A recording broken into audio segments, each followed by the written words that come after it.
Welcome to Sleepy Food Lore. As the evening settles quietly around you, light softens at the edges, sounds drift a little further apart, and the world begins to loosen its grip on the day. Tonight, we wander into something both deeply familiar and quietly ancient. Tonight, we are discovering cacao. Not simply chocolate as we know it today, but the long, winding story of the cacao tree, its dark, fragrant seeds, and the many hands and centuries that have carried it to us. There's a richness to cacao that feels almost grounding, as if it belongs not just to taste, but to memory. Even before we understand its history, we recognize it. The scent alone is enough. Deep, warm, slightly bitter, with a softness beneath it that hints at something comforting and whole. If you imagine it now, perhaps it comes in layers. The first is the aroma, rising gently, like steam curling from a cup held between both hands. It is not sharp or urgent, but rounded and full, filling the air slowly rather than all at once. Then there is the texture, smooth but not empty. There is weight to it, a quiet density that lingers on the tongue. It melts rather than disappears, unfolding gradually, revealing notes that seem to shift the longer you pay attention. Cacao invites patience. Long before it became the sweet treat we reach for without thinking, cacao was something else entirely. It was prepared differently, understood differently, and experienced in ways that feel distant now, though traces of that older world still remain in every bite and sip. The story begins, as many food stories do, with a tree. The cacao tree grows in places where the air is warm and heavy, where rain comes often and the soil holds deep, quiet nourishment. It does not rush its growth.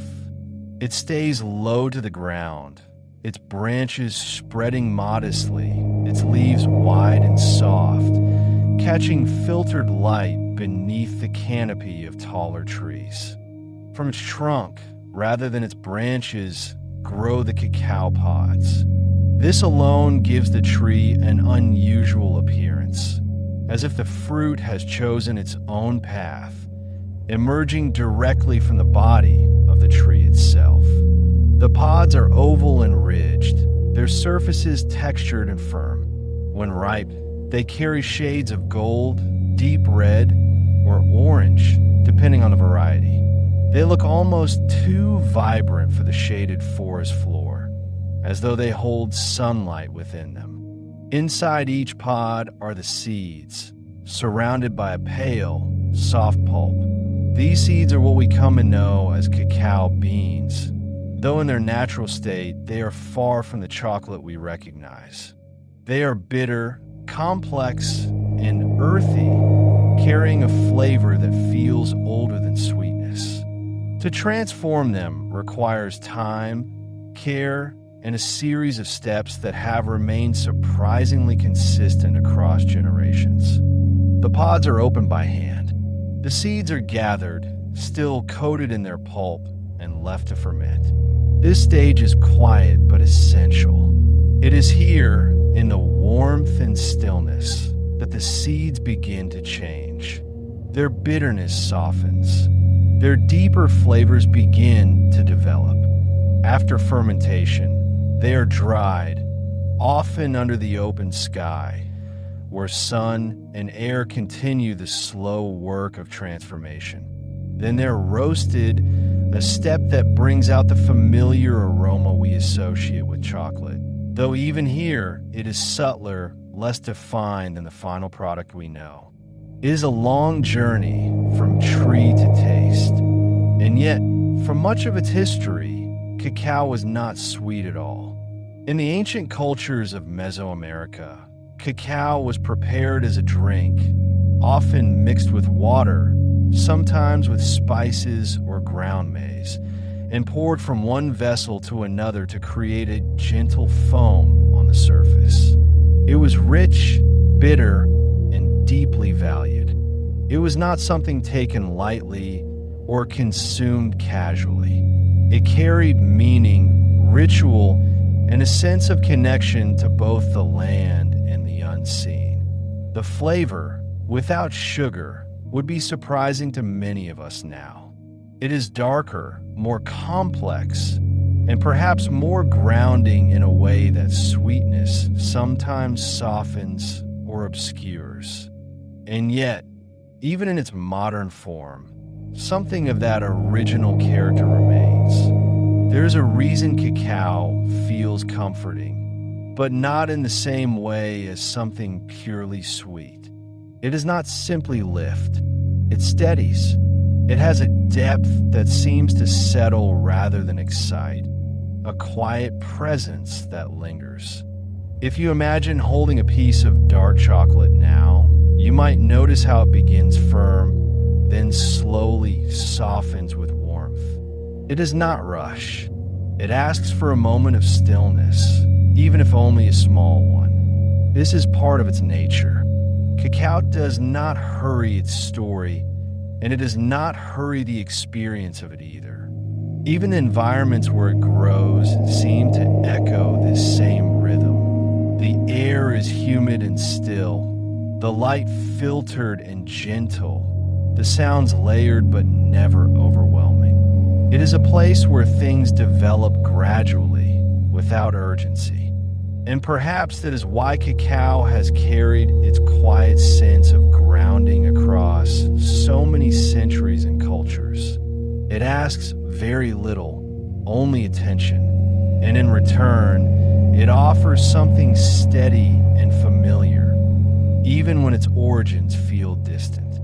As we continue tonight, we will follow cacao further along its path, from these shaded forests and ancient ceremonies, across oceans and into kitchens, evolving slowly into the many forms we recognize today. But for now, it is enough to remain here at the beginning, a tree in a warm, quiet place, fruit growing directly from its trunk, seeds held inside, waiting through time, transformation, and careful hands, and the gentle, unmistakable aroma that begins it all.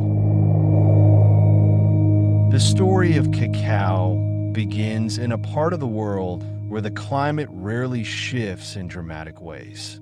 The air remains warm throughout the year, and the rhythm of rain and sunlight follows a steady, familiar pattern. These are the tropical regions near the equator, where dense forests create layered canopies and the ground below stays shaded, damp, and rich with life. The cacao tree grows here, but not in the open. It prefers the shelter of taller trees, where direct sunlight is softened as it passes through leaves high above. The light that reaches the cacao tree is filtered and gentle, moving slowly across the forest floor as the day progresses. This environment shapes the tree in quiet ways. It does not grow especially tall or imposing. Instead, it remains relatively small, often no more than a few meters in height, with wide, delicate leaves that respond easily to changes in light and moisture. The tree's growth is steady, but never rushed. Its leaves begin as soft shades of pale green or even pinkish tones, gradually deepening as they mature. When new leaves appear, they hang lightly, almost fragile in appearance, before strengthening over time. There is a sense that everything about the cacao tree develops with patience, shaped by the consistent warmth and the protective cover of the forest. One of the most distinctive features of the cacao tree is the way it produces its fruit. Rather than growing from the ends of branches, the cacao pods emerge directly from the trunk and the thicker, older limbs. This gives the tree an unusual and somewhat unexpected appearance, as though the fruit has chosen the most stable and central parts of the tree from which to grow. At first, small clusters form along the bark, subtle and easy to overlook. Over time, these develop into full pods, each one attached firmly to the surface of the trunk. The positioning allows the tree to support the weight of the fruit more easily, but it also creates a visual rhythm that is unique among fruit-bearing plants. The pods themselves are oval in shape, with a slightly elongated form and a textured surface marked by gentle ridges running from end to end. They're solid and structured, with a firmness that protects what is inside. As they ripen, their colors begin to shift. Some turn a soft yellow, like muted sunlight. Others deepen into shades of orange, or even a rich, earthy red. The variation depends on the specific variety of cacao, but all carry a warmth in their coloring that stands out against the greens and browns of the surrounding forest. These colors do not appear suddenly. They emerge gradually as the pod matures over several months. During this time, the tree continues its quiet process of growth, drawing nutrients from the soil, responding to the steady presence of rain, and remaining anchored beneath the canopy above. Each pod holds a collection of seeds inside, arranged in rows and surrounded by a pale, soft pulp. The interior is hidden until the pod is opened, but everything that will later become chocolate begins in this enclosed, protected space. The tree does not produce continuously without pause. There are cycles to its fruiting, influenced by rainfall, temperature, and the overall health of its environment. Farmers who grow cacao learn to read these patterns over time, understanding when the pods are ready and when the tree needs rest. The relationship between the tree and the people who care for it is built on observation rather than force, on working with the pace of the plant rather than trying to accelerate it. Because the cacao tree depends on shade, it is often grown alongside other plants. Taller trees provide the necessary cover, while also contributing to the balance of the soil and the surrounding ecosystem. This layered style of growing reflects the natural structure of the forest itself, where no single plant exists entirely on its own. There is a quiet interdependence in this environment. The cacao tree does not dominate the landscape. It exists within it, supported by the conditions around it, and, in turn, becoming part of a larger system that continues over many years. When a pod is ready to be harvested, it is cut carefully from the trunk, often by hand. The tree is not shaken or stripped. The process is deliberate, ensuring that the bark remains intact and that future growth is not disturbed. Each pod is handled as an individual part of a longer cycle, rather than as something to be gathered all at once. This careful approach reflects the nature of the tree itself. Nothing about cacao is immediate. From the shaded conditions in which it grows, to the slow development of its pods, to the timing of its harvest, every stage follows a measured pace. And it is within this quiet, shaded beginning that the entire story of cacao takes root. Before the roasting, before the grinding, before the transformation into something smooth and familiar, there is simply the tree, standing beneath taller branches, holding its fruit close to its trunk, and continuing its steady growth in a place where warmth, shade, and time remain in gentle balance. Long before cacao became a familiar flavor across the world, It was rooted deeply in the lands of Central and South America, where it was first cultivated and understood by indigenous cultures who lived closely with the rhythms of the forest. The earliest evidence of cacao use traces back thousands of years to regions that now include parts of modern-day Mexico, Guatemala, Belize, Honduras, and further south into the northern areas of South America. In these places, cacao was not discovered all at once, but gradually recognized, tested, and refined over generations.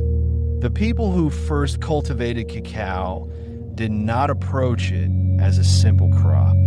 They observed the tree in its natural environment and learned how to work alongside it. They understood that it thrived under shade, that it required careful tending, and that its fruit developed slowly. Over time, they began to cultivate cacao more intentionally, selecting trees, managing their growth, and incorporating them into broader agricultural systems that included maize, beans, and other essential plants. This was not large-scale farming in the way we might imagine today. It was attentive and local, shaped by knowledge passed down through families and communities. Each step, from planting to harvesting, was guided by experience rather than urgency. The pace of cultivation followed the pace of the tree itself. Among the earliest known cultures to work with cacao were the Olmec, who lived along the Gulf Coast of present-day Mexico. While much about their relationship with cacao remains partially understood, there is evidence to suggest that they were among the first to ferment and prepare the seeds in a way that brought out their deeper qualities. Later, the Maya developed a more detailed and documented relationship with cacao. In Maya society, cacao was both cultivated and consumed with intention. It was prepared as a drink, often combined with water, ground maize, or spices such as chili and native herbs. The process required effort, from grinding the cacao seeds into a paste to carefully mixing and pouring the liquid to create a textured surface. The drink itself was not sweet in the modern sense. It was rich, sometimes bitter, and layered with flavors that reflected the ingredients added to it. It was also associated with specific occasions, including ceremonies, gatherings, and moments of exchange. Cacao held value beyond its flavor. It became part of social and economic systems, sometimes used as a form of currency. Individual cacao beans could be counted and traded, exchanged for goods and services, and stored with care. This practical value added another layer to its importance, placing cacao within both daily life and structured systems of trade. The Aztec civilization, which came later, also placed significant importance on cacao, though the regions in which they lived were not always ideal for growing it. As a result, cacao was often brought into Aztec territories through trade, traveling long distances from areas where the tree could thrive. This distance contributed to its rarity. Cacao was not something that could be produced everywhere, and its availability depended on networks of exchange. Because of this, it became associated with status and access. It was consumed by nobles, warriors, and those in positions of influence, often prepared in ways that emphasized its richness and depth. Even in these structured societies, the preparation of cacao remained a careful process. The seeds were fermented and dried, then roasted and ground into a paste. Water was added, and the mixture was poured repeatedly between vessels to create a foam, which was considered an important part of the drink. This attention to detail reflects the way cacao was understood, not as something to be rushed, but as something that required time and intention at every stage. Across these cultures, cacao was woven into daily life in quiet but meaningful ways. It appeared in marketplaces, in homes, and in moments of gathering. It was present in both ordinary exchanges and more formal occasions.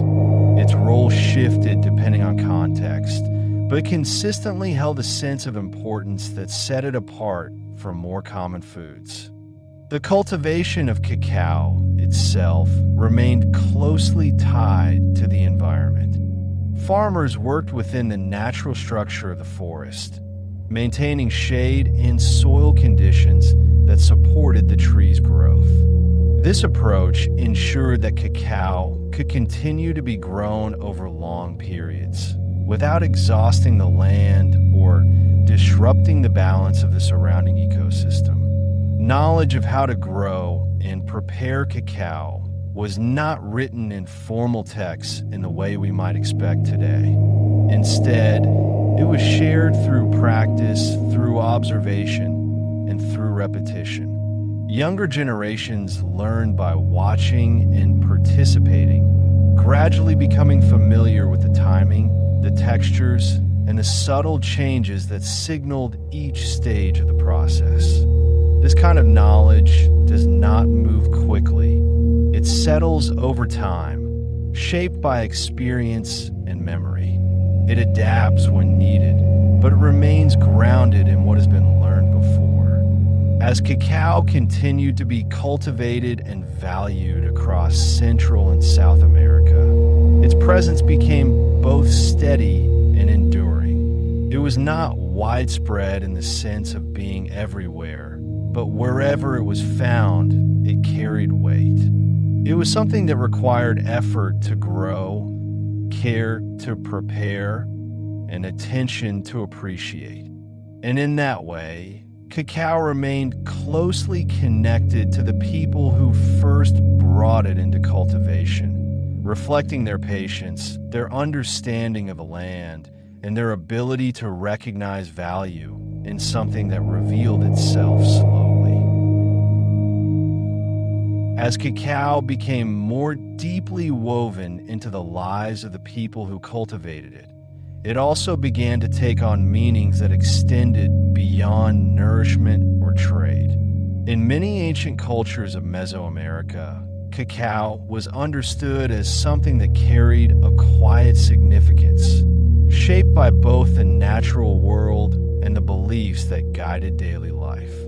It was often regarded not simply as a plant, but as something given. There are stories passed down through generations that describe cacao as a gift from the gods. Among the Maya, cacao was linked to creation itself, appearing in accounts of how humans were formed and sustained. In some traditions, it was believed that cacao connected the earthly world with something higher or unseen, offering a way to participate in that connection through careful preparation and shared experience. These ideas were not separate from everyday life. They were reflected in the ways cacao was handled, prepared, and consumed. The process itself carried a sense of attention and respect, from the harvesting of the pods to the grinding of the seeds and the mixing of the drink. Each step was completed with an understanding that cacao was not ordinary. In ceremonial settings, cacao often played a central role. It was prepared as a drink and shared during important gatherings, including marriages, alliances, and moments of transition. The act of drinking cacao together could mark an agreement, seal a bond, or acknowledge a shared understanding between people. The drink itself was carefully made. Ground cacao was mixed with water and sometimes combined with other ingredients such as maize, flowers, or spices. It was then poured between vessels to create a layer of foam on the surface. This foam was not incidental. It was valued as part of the experience, adding texture and presence to the drink. The vessels used for cacao were also chosen with care. In some cultures, decorated cups or carved containers were reserved for this purpose, reflecting the importance of what they held. The preparation and presentation of cacao became part of the ritual, shaping the way it was experienced by those who received it. Cacao was also used as an offering. It could be placed in sacred spaces, given during ceremonies, or included in rituals that honored ancestors, deities, or the cycles of the natural world. In these moments, cacao was not consumed for its flavor alone, but offered as something of value, something that carried meaning beyond itself. This use of cacao as an offering reflects a broader way of understanding the relationship between people and the environment. Plants, animals, and natural elements were not seen as separate or purely functional. They were part of a shared system where giving and receiving were connected. To offer cacao was, in some sense, to return a part of what had been provided by the land. Even outside of formal ceremonies, the presence of cacao often carried a quieter sense of significance. It could be prepared in households, shared among family members, or included in smaller gatherings.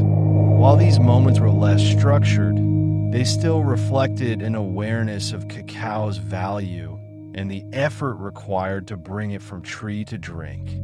The role of cacao in ritual life was not uniform across all cultures, but certain patterns appear again and again. It was associated with moments that mattered. It was prepared with care. It was shared in ways that emphasize connection, whether between people, communities, or the natural and spiritual worlds. There is a steadiness in these practices. They do not rely on urgency or excess. Instead, they are built on repetition, memory, and a clear sense of purpose. The preparation of cacao becomes part of the ritual itself, not just a step leading to something else. Over time, these traditions shaped how cacao was understood, giving it a place that extended beyond its physical form. It became something that could be offered, shared, and experienced in ways that reflected both the environment it came from and the beliefs of the people who cultivated it. And even as cacao would later travel far beyond these regions, changing in form and meaning, these early associations remained part of its story. The idea of cacao as a gift, something drawn from the earth and prepared with care, continued to echo quietly beneath each transformation. Before cacao became associated with sweetness, it was most often experienced in its simplest and most direct form, as a drink. This early preparation was shaped by what was available and by how the cacao itself behaved when handled. The seeds, once fermented, dried, and roasted, were ground into a thick paste. This paste could then be mixed with water to create a drink that was rich in texture and deep in flavor, but noticeably different from anything we would now recognize as chocolate. The taste was primarily bitter. It carried an earthy depth with subtle variations depending on how the beans had been grown and prepared. There was no sugar added and no attempt to soften the intensity into something immediately comforting. Instead, the flavor remained close to its origin, shaped by the natural qualities of the cacao itself. Water was the main ingredient used to transform the ground cacao into a drink. The mixture was not always smooth in the modern sense. It could be slightly grainy, with a thickness that settled slowly. The act of preparing it often involved repeated pouring from one vessel to another, which helped to blend the liquid and introduce air. Over time, this created a light foam on the surface, adding another layer to the experience. In some regions, additional ingredients were included, but these were chosen carefully and used with restraint. Ground maize could be added to give the drink more body, making it more sustaining. Herbs and spices, such as chili or native plants, were sometimes mixed in to introduce warmth or contrast. These additions did not mask the cacao. Instead, they worked alongside it, allowing the bitterness and depth to remain present.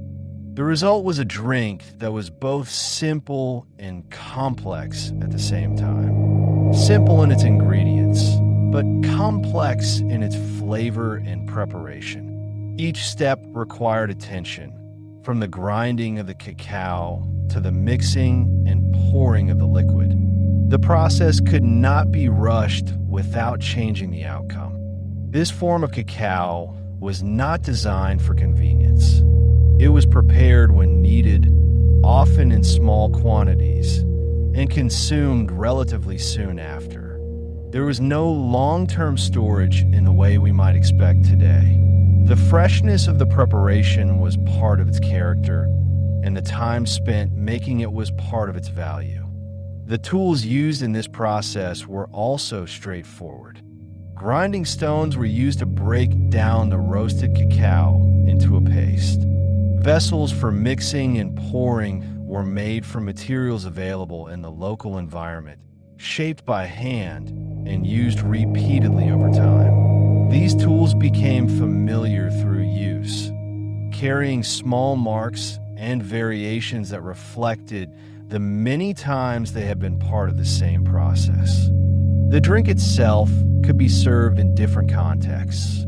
In some cases, it was prepared for daily consumption, offering a source of energy and nourishment. In other situations, it appeared in more structured settings, where its preparation and sharing carried additional meaning. Regardless of the setting, the method remained consistent, grounded in the same sequence of steps that have been refined over generations. There is a steadiness in this early form of cacao. It does not rely on excess ingredients or elaborate techniques. Instead, it reflects a clear understanding of how to work with what is present, allowing the qualities of the cacao to remain at the center of the experience.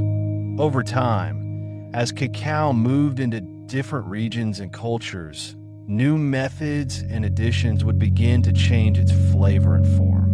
Sweetness would be introduced, and the texture would become smoother and more uniform. But in its earliest uses, cacao remained a bitter drink. It was shaped by water, by stone, by hand, and by a process that unfolded step by step without urgency. And within that simplicity, it carried a depth that did not need to be altered to be understood. The journey of cacao beyond its place of origin began slowly, carried across the ocean through exploration and trade. When cacao first arrived in Europe, it did not immediately become the chocolate that is familiar today. Instead, it arrived as something already established in its own traditions, prepared as a bitter drink and understood within a very different cultural context. At first, cacao remained largely unchanged. It was introduced to European courts and gradually prepared in a similar way to how it had been consumed in the Americas. The drink was still dark, still bitter, and still shaped by the same basic process of grinding and mixing with water. However, the flavor was unfamiliar to many, and it did not immediately suit local tastes. Over time, adjustments began to appear. One of the most significant changes was the introduction of sugar. As sugar became more available through global trade, it was added to cacao to soften its bitterness. This shift did not happen all at once. It developed gradually as people experimented with different proportions and combinations. With the addition of sugar, the character of cacao began to change. The bitterness did not disappear entirely, but became less dominant. The flavor became more balanced, and for many, more approachable. This transformation marked the beginning of a new way of experiencing cacao, one that moved away from its earlier, more intense profile. Other ingredients were also introduced. Spices such as cinnamon and vanilla were sometimes added, reflecting European preferences and available resources. Milk would later become part of the preparation, further altering the texture and taste. Each addition shaped the drink in small but noticeable ways, moving it further from its original form. As these changes took place, cacao began to spread more widely. What had once been a rare and regionally specific drink started to appear in different parts of Europe. It remained associated with certain social settings at first, often enjoyed in structured environments such as courts or specialized establishments, but its presence continued to grow.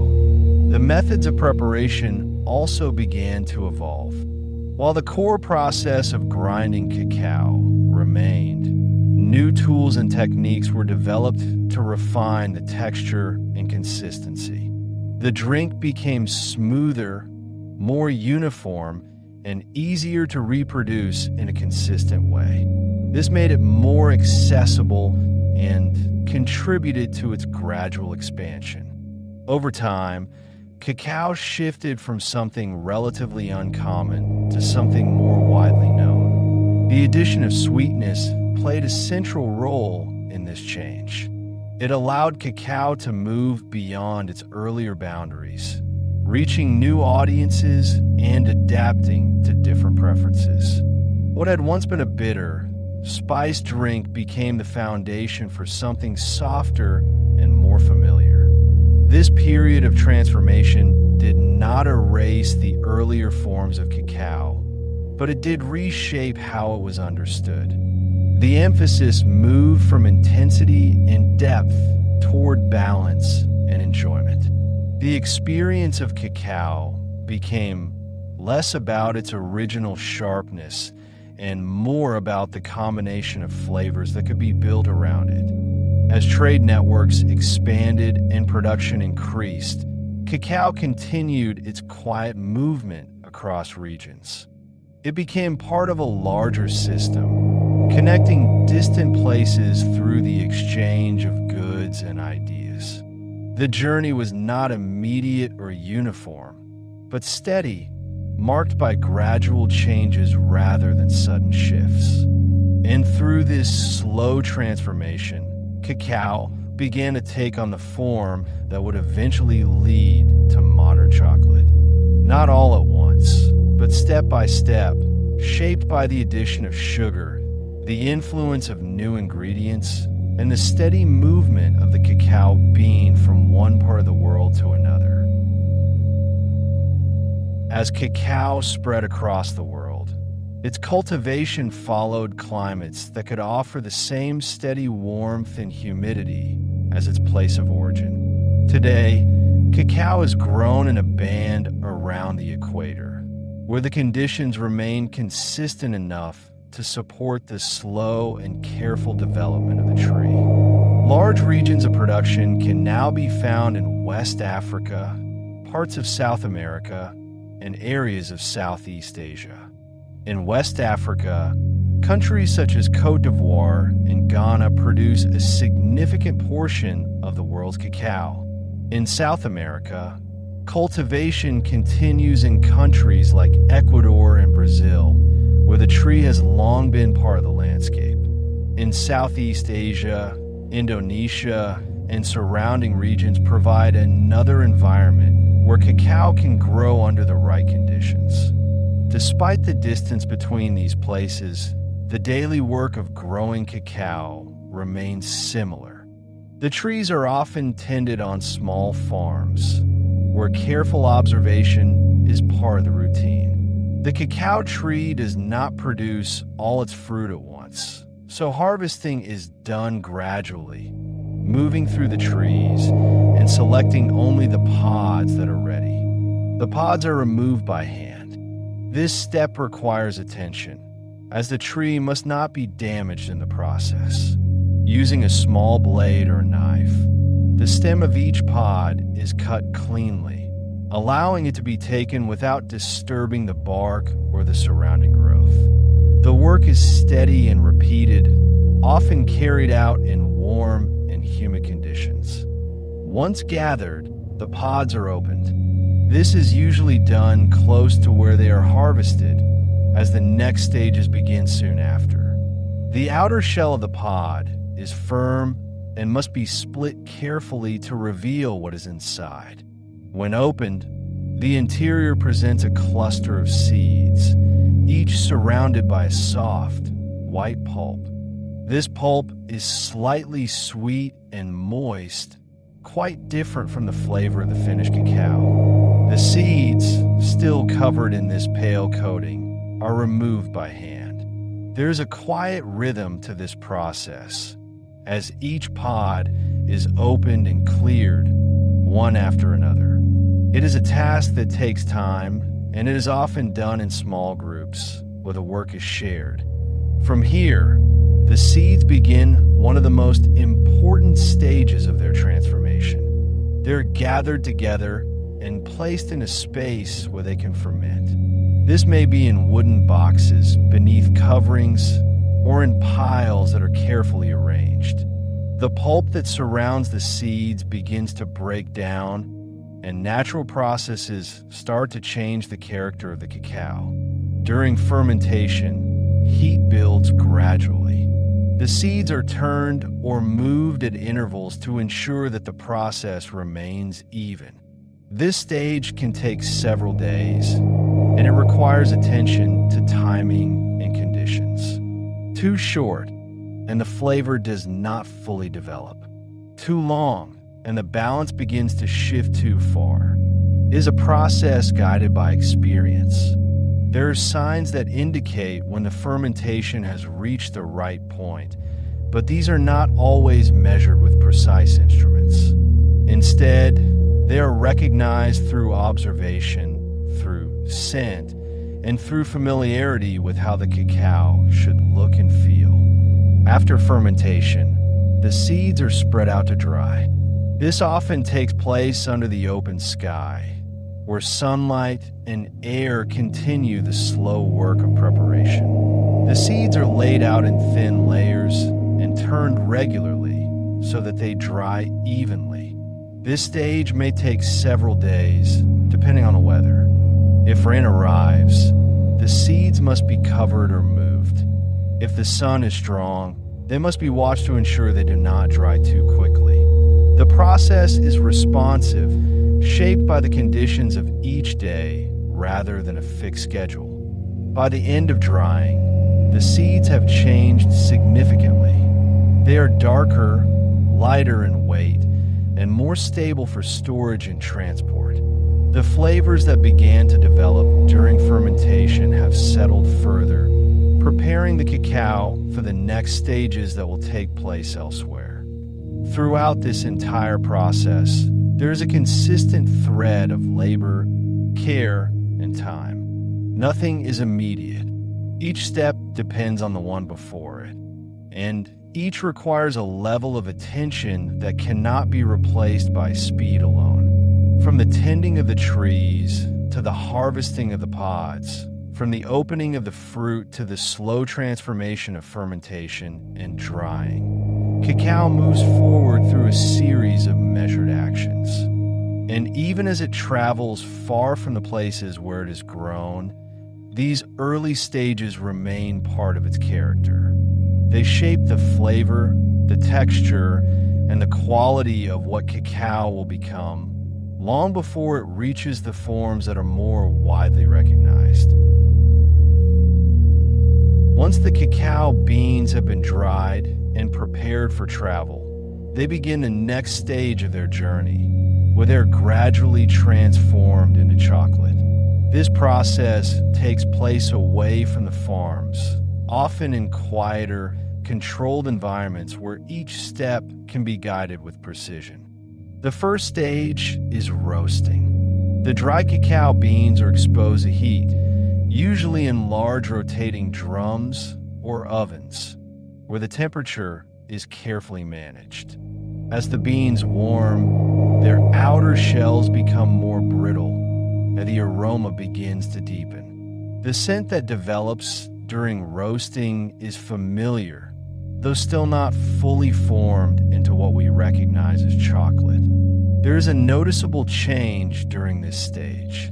The bitterness softens slightly, and the more complex notes of the cacao begin to emerge.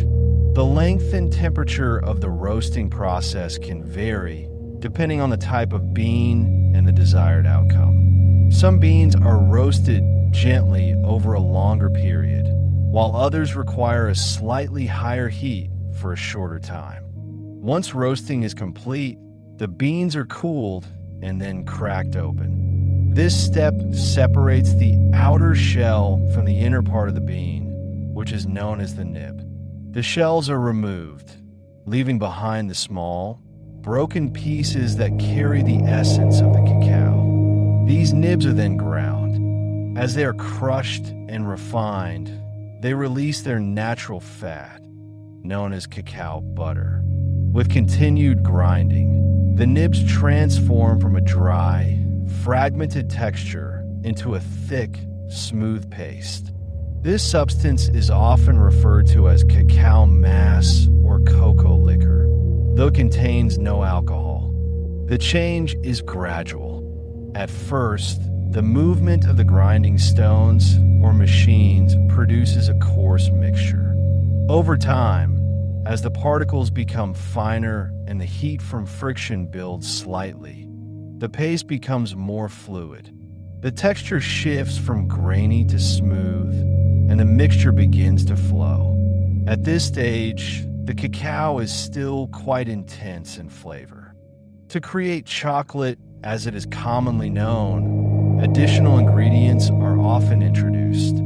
Sugar is added to bring balance, and in some cases, milk powder is included to create a softer, creamier texture. The proportions are measured carefully, as small changes can significantly affect the final result. The mixture is then refined further.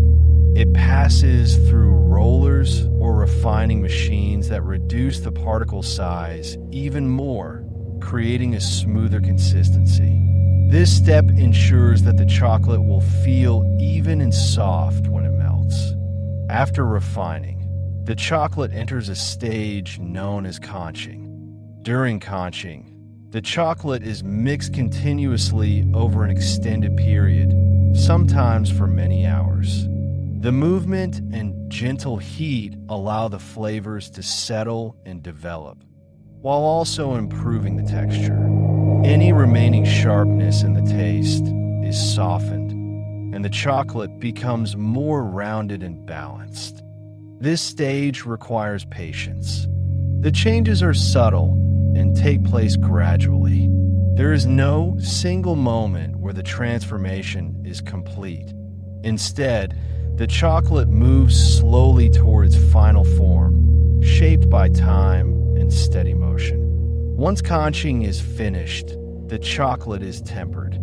This involves carefully cooling and reheating the mixture to stabilize the structure of the cacao butter. Proper tempering gives the chocolate its smooth appearance, its clean snap when broken, and its ability to melt evenly. Finally, the chocolate is poured into molds or prepared in the desired form.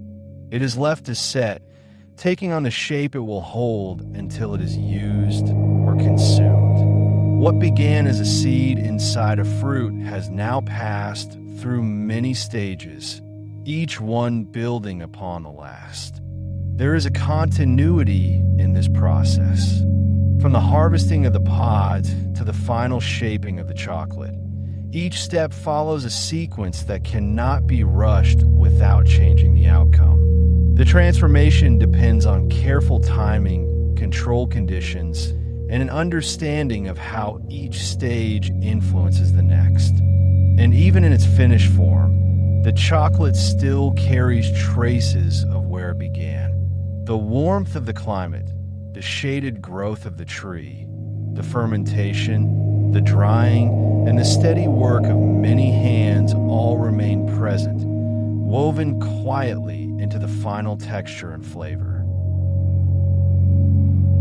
As cacao moves through its long process of transformation, from tree to finished chocolate, it carries within it a quiet complexity that is not immediately visible. Beneath the familiar taste and texture, there are naturally occurring components that reflect the environment in which the cacao tree has grown, as well as the many stages it has passed through.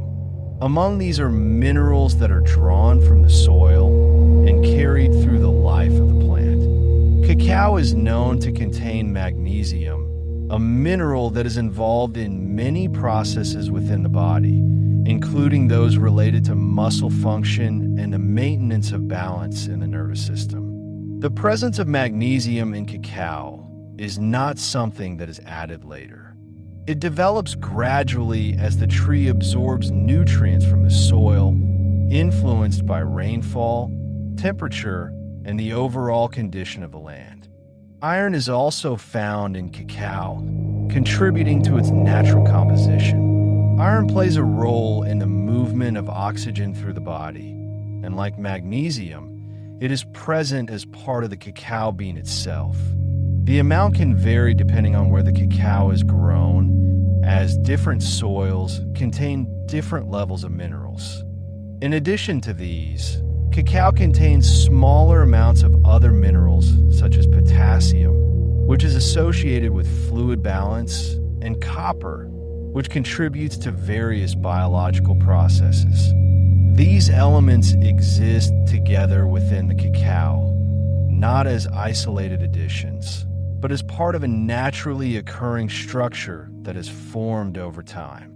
Beyond minerals, cacao is known to contain a group of natural plant compounds often referred to as polyphenols. These compounds are widely present in the plant world.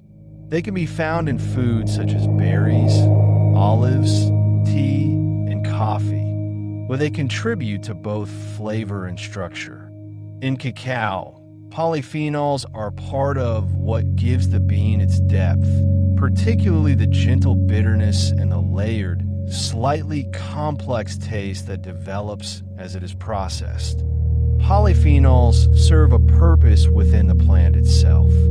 They are involved in how the cacao tree responds to its environment, including exposure to sunlight, variations in climate, and interactions with other elements of the ecosystem. In this way, they can be understood as part of the plant's natural way of adapting and maintaining balance. When cacao is harvested and prepared, these compounds remain, although their levels are influenced by each stage of processing. Fermentation begins to alter the structure of the cacao, softening some of its sharper characteristics. Drying continues this process, while roasting further develops flavor, but can also reduce the concentration of certain polyphenols. These changes do not remove the compounds entirely, but they shape how much of them remain and how they are experienced.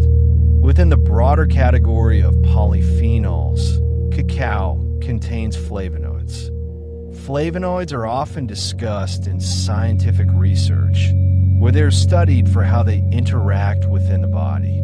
They are sometimes associated with processes related to circulation and cellular function, though they are generally considered as part of an overall dietary pattern rather than as something that works in isolation. The presence of flavonoids in cacao contributes not only to its composition, but also to its taste. They are part of what creates the slight bitterness that is more noticeable in less processed forms of chocolate. This bitterness is not sharp or overwhelming when balanced well, but it adds a depth that becomes more apparent the longer the flavor is allowed to develop. The amount of these compounds can vary significantly depending on the type of chocolate. Dark chocolate, which contains a higher proportion of cacao, tends to retain more of the original components found in the bean, because it includes less sugar and fewer added ingredients. The underlying structure of the cacao remains more intact. In contrast, lighter forms of chocolate, such as milk chocolate, include additional elements that change both the flavor and the composition. The addition of sugar softens the bitterness, while milk creates a smoother, creamier texture. These changes make the chocolate more immediately familiar to many people, but they also mean that the concentration of cacao, and therefore its naturally occurring compounds, is reduced. This difference is not always emphasized directly, but it exists quietly in the background, shaping the experience of each type of chocolate. Processing methods also play a role in this balance. Longer roasting times, higher temperatures, and extended conching can all influence the final composition. These steps are often used to refine texture and develop a smoother flavor, but they can also lead to a gradual reduction in some of the more delicate compounds. There is, in this sense, a balance between preserving what is naturally present and shaping the chocolate into a form that is widely enjoyed. When cacao is considered as part of a balanced way of eating, it is usually understood in context rather than in isolation. It is one ingredient among many, contributing its particular qualities without needing to stand alone. The minerals and plant compounds it contains are part of a broader pattern that includes a variety of foods, each offering something different. There's also a difference between noticing these elements and actively focusing on them. For many people, the experience of chocolate remains centered on its taste, its texture, and the familiarity it brings. The presence of minerals and polyphenols exists quietly beneath that experience, forming part of the whole without needing to be separated from it. Even so, the continued interest in these components reflects a broader curiosity about how foods carry more than what is immediately visible. Cacao, in particular, offers a clear example of this layered nature. From the soil in which it grows to the way it is processed and finally consumed, each stage leaves a trace, contributing to both its physical composition and its sensory qualities. The darker forms of chocolate tend to reveal more of this original structure, while lighter forms present a more softened version, shaped by additional ingredients and further processing. Neither form exists in isolation from the other. Instead, they represent different points along the same path, each reflecting a series of choices made during preparation. And within all of these variations, the cacao itself remains at the center. Its minerals, its polyphenols, and its subtle complexities continue to be carried forward, shaped gently by time, temperature, and care, becoming part of the experience in ways that are both quiet and enduring.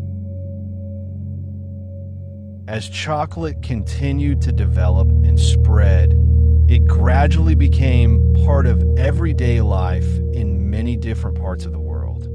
What began as a regional preparation, shaped by specific climates and traditions, is now found across a wide range of cultures, each one adapting it in ways that reflect local tastes, ingredients, and habits. In many places, chocolate is most commonly encountered in desserts. It appears in cakes, biscuits, pastries, and confections, often combined with ingredients such as flour, sugar, butter, and cream. Each region brings its own approach.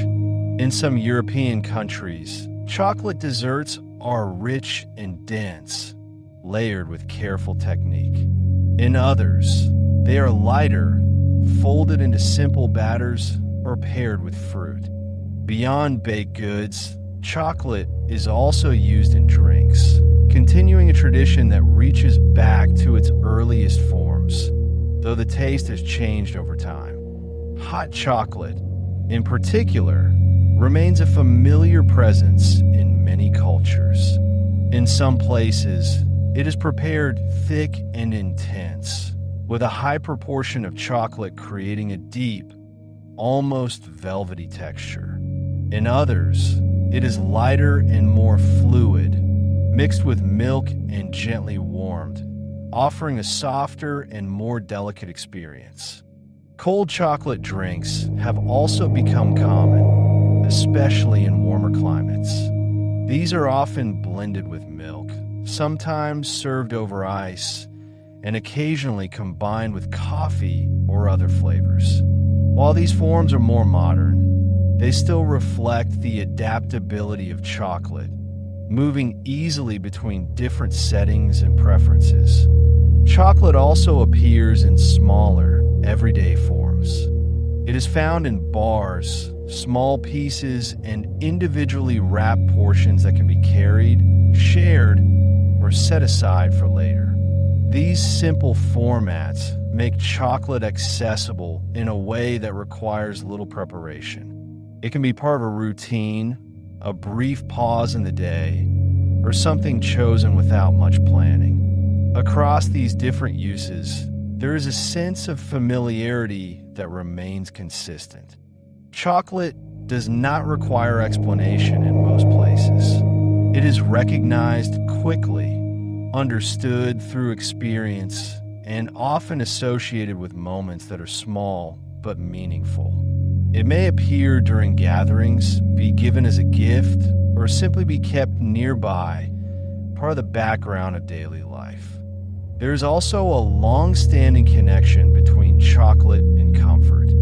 This connection is not tied to a single culture or moment, but appears repeatedly in different contexts.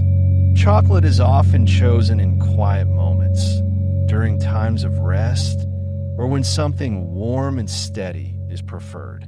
It does not demand attention, but it is easily returned to. In many cultures, chocolate has also been closely associated with women, particularly in social and domestic spaces. It has often been present in shared moments, such as conversations over a warm drink, the preparation of desserts, or the offering of something small and thoughtful. These associations have developed gradually over time, shaped by patterns of daily life rather than by any single tradition. At the same time, chocolate is not limited to any one group. It moves easily across different settings, from formal occasions to casual routines. It can be part of celebrations, but it is just as often present in ordinary moments, where it requires little attention and offers something familiar in return. Its global presence reflects both its adaptability and its consistency. While the forms may vary, the central qualities of chocolate remain recognizable. The smoothness, the depth of flavor, and the sense of warmth it carries are understood in similar ways, even as the details change from place to place. Over time, chocolate has become something shared across cultures without losing its connection to its origins.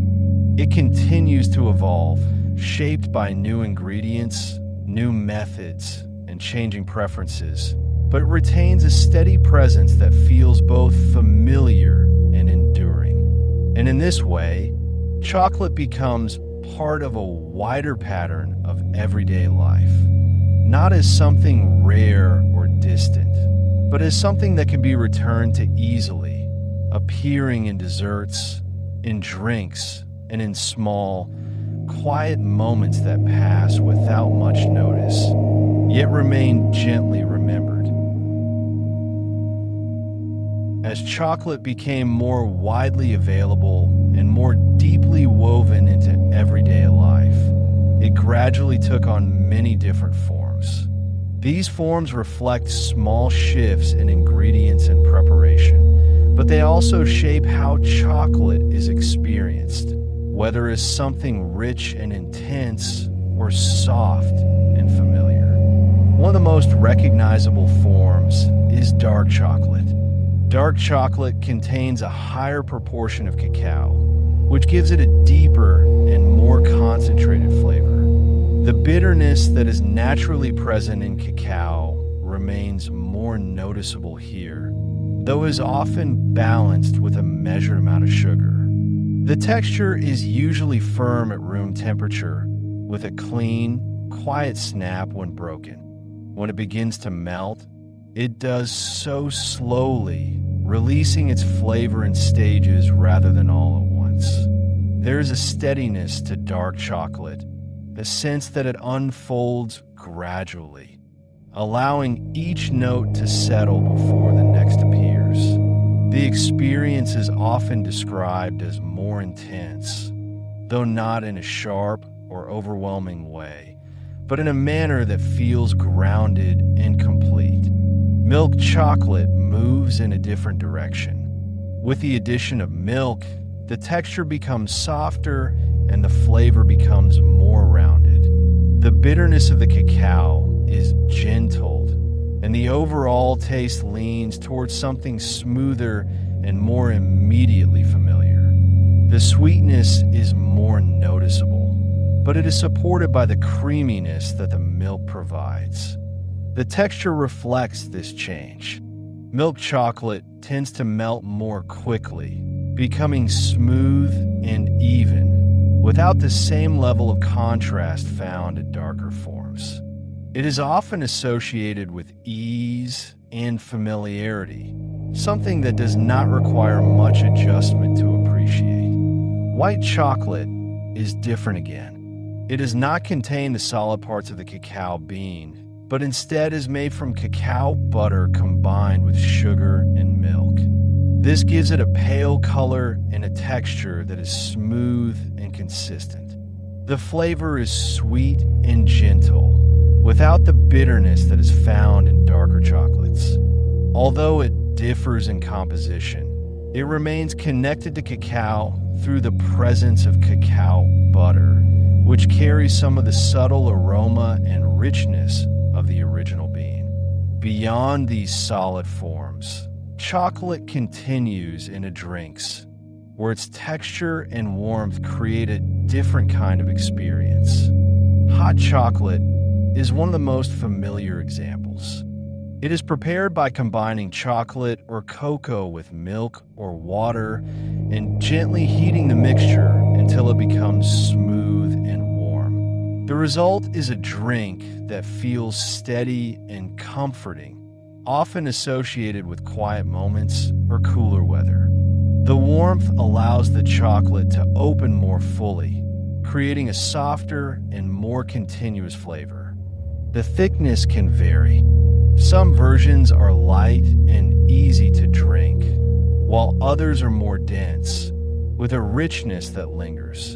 In each case, the experience is shaped as much by temperature as by taste, with the warmth becoming part of what defines it. Chocolate also finds its place in baked forms, where it blends with other ingredients to create something more structured. Chocolate cake is one of the most widely recognized examples. It combines chocolate with flour, eggs, and butter, resulting in a texture that is soft and layered. The richness of the chocolate is present, but it is spread throughout the cake, creating a more even and gentle flavor. Chocolate cake is often associated with gatherings and celebrations, where it is shared and divided, becoming part of a larger moment. Even in quieter settings, a small piece of chocolate cake carries that same sense of fullness, offering both texture and depth in a form that is easy to return to. In contrast, chocolate truffles are smaller and more concentrated. They are typically made from a mixture of chocolate and cream, formed into small shapes and sometimes coated in cocoa powder or a thin outer layer of chocolate. The texture is soft and smooth, often yielding easily when touched. Because of their size, truffles are usually experienced one at a time. This creates a slower rhythm, where each piece is separate and complete on its own. The flavor is rich, but contained, offering a brief moment of intensity that settles quickly. Across all of these forms, chocolate shows a quiet adaptability. It can be firm or soft, warm or cool, simple or layered. It can be shaped into something to be shared, or something kept small and individual. Each variation changes the experience slightly, but the presence of cacao remains at the center. These differences do not compete with one another. Instead, they exist alongside each other, offering different ways to encounter the same ingredient. A piece of dark chocolate, a cup of something warm, a slice of cake, or a single truffle can each feel complete in their own way.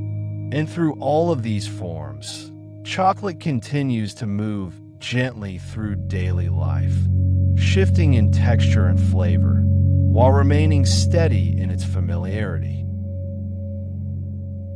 As chocolate settled into everyday life across different cultures, it gradually became more than a food or a drink. Over time, it took on a quiet symbolic presence, shaped not by a single tradition, but by many small, repeated moments in which it was shared, given, or set aside for later. Chocolate is often connected with comfort. This connection does not come from one specific origin, but from the way it appears in ordinary situations. It is something that can be kept nearby, unwrapped slowly, or prepared with little effort. It does not require a formal setting, and it does not ask for much attention. It simply exists as an option, something steady that can be returned to when the day begins to slow. In many households, chocolate becomes part of familiar routines.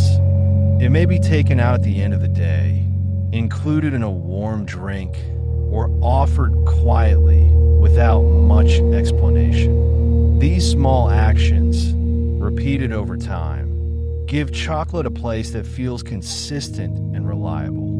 It becomes associated with moments that are not dramatic, but gently settled. Chocolate is also closely linked with celebration. It appears during birthdays, holidays, and gatherings, often shaped into desserts or given as part of a shared meal. In these settings, it takes on a slightly different role. It becomes part of marking an occasion, something that signals a pause from the usual rhythm. Even then, it does not overwhelm the moment. It fits into it, adding a sense of richness without changing the pace entirely. A cake is cut, small pieces are passed around, and the experience moves forward quietly, with chocolate as one part of a larger whole. Gift giving is another space where chocolate has found a lasting place. It is often chosen because it is both familiar and thoughtful. A small box, a wrapped bar, or a carefully prepared selection can be offered without the need for explanation. The gesture is understood without words. Chocolate works well in this role because it is both simple and considered.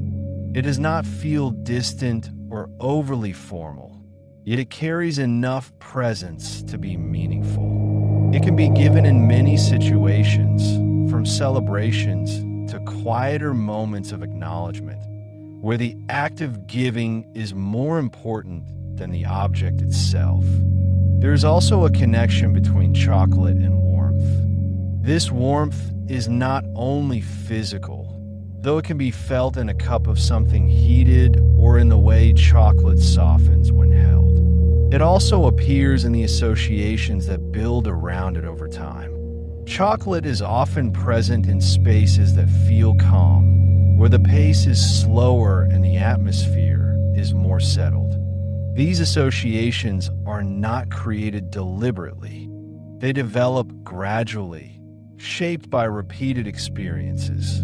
A warm drink shared in the evening, a small piece offered during conversation, or a familiar taste that appears at the end of a long day all contribute to this sense of quiet connection. Kindness is often reflected in these moments. Offering chocolate can be a small way of acknowledging someone else, of creating a pause, or of sharing something without expectation. It does not require explanation or ceremony. The action itself is enough. This quiet emotional connection is part of what allows chocolate to remain present across so many different settings. It does not need to be the focus of attention to hold meaning. Instead, it becomes part of the background of human experience, appearing in ways that are subtle but consistent. Over time, these patterns give chocolate a symbolic presence that feels both gentle and enduring. It is connected to comfort, to celebration, to giving, and to the quiet spaces in between. It moves easily between these roles, never fixed in one meaning, but shaped by the moment in which it appears. And in this way, chocolate becomes something more than its ingredients.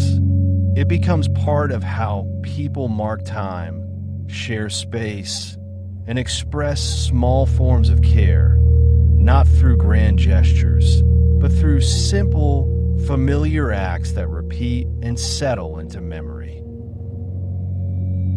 As chocolate has become a familiar presence in homes, shops, and everyday routines, the path that cacao follows from tree to finished form has expanded into something far-reaching and interconnected.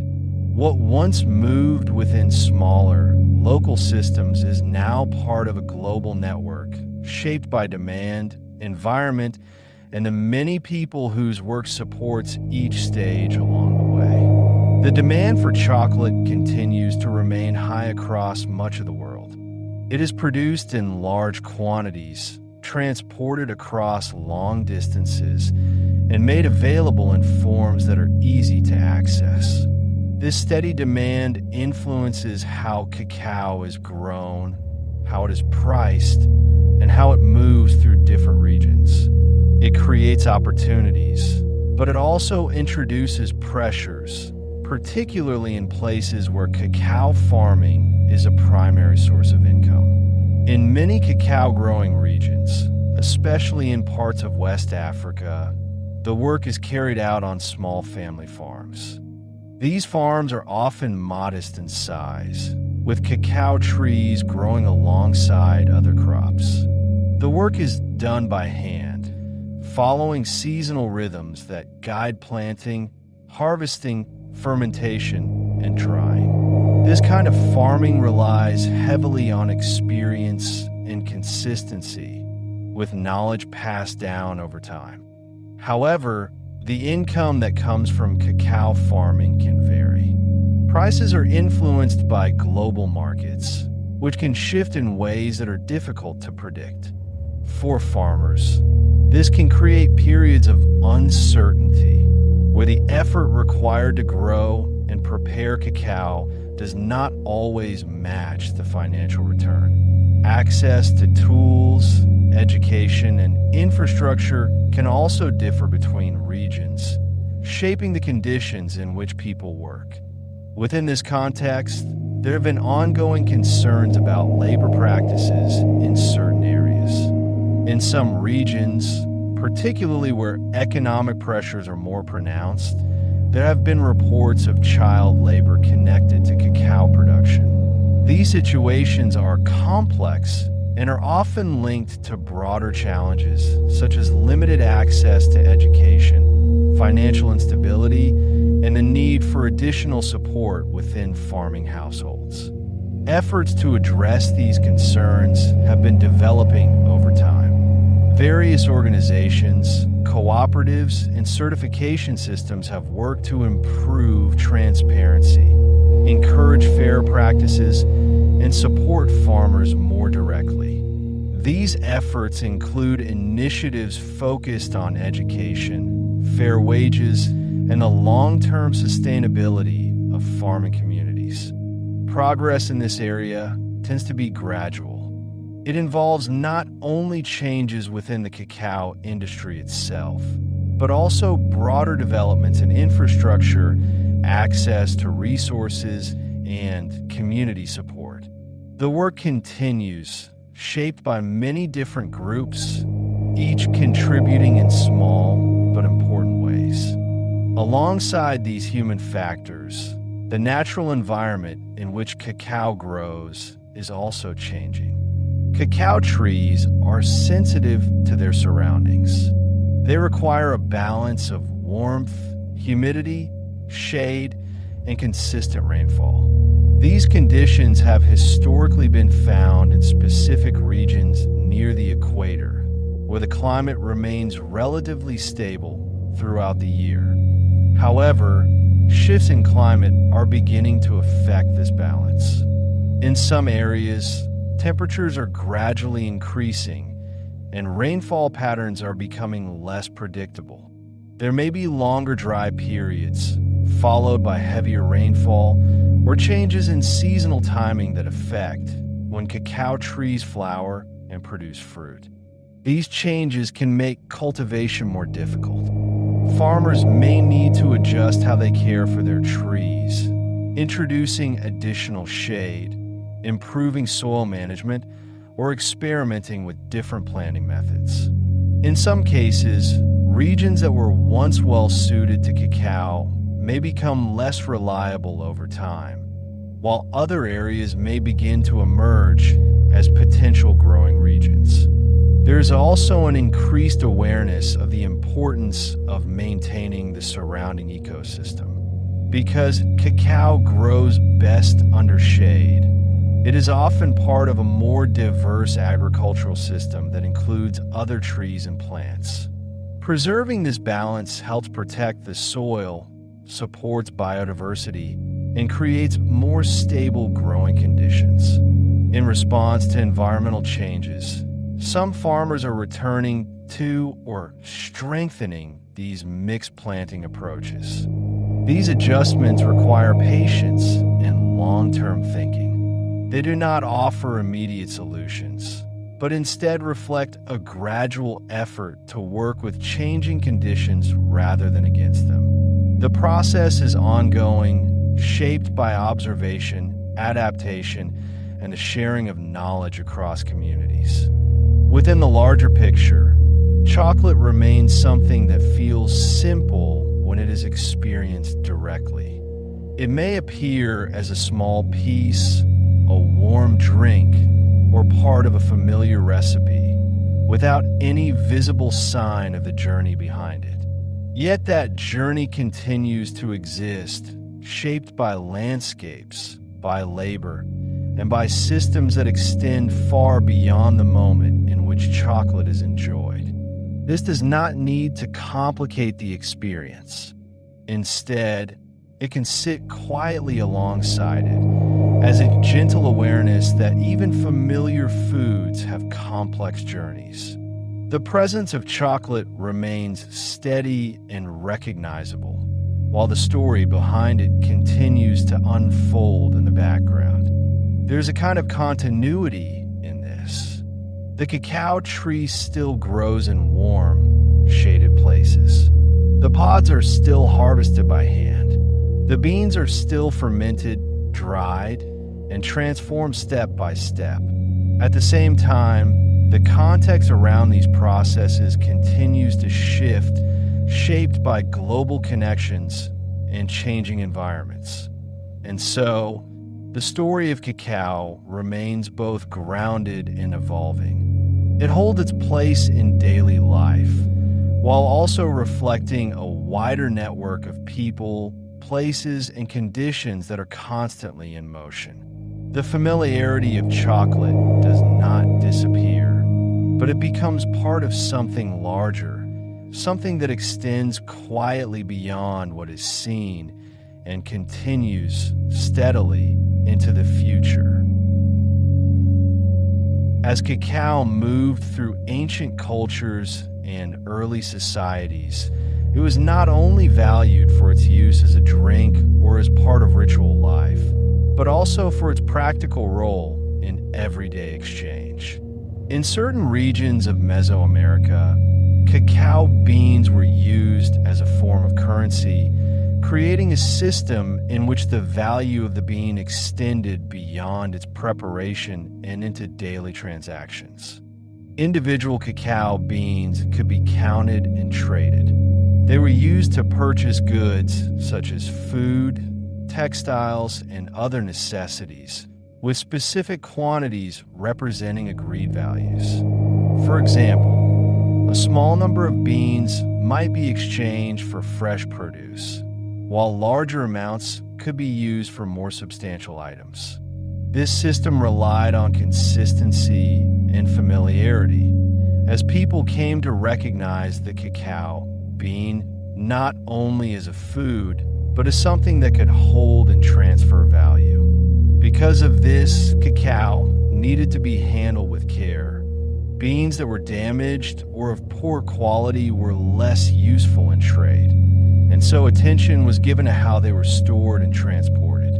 There are even historical accounts suggesting that counterfeit cacao beans were sometimes created, shaped from other materials to resemble the real thing. This detail, while small, reflects how widely recognized and relied upon cacao had become within these systems.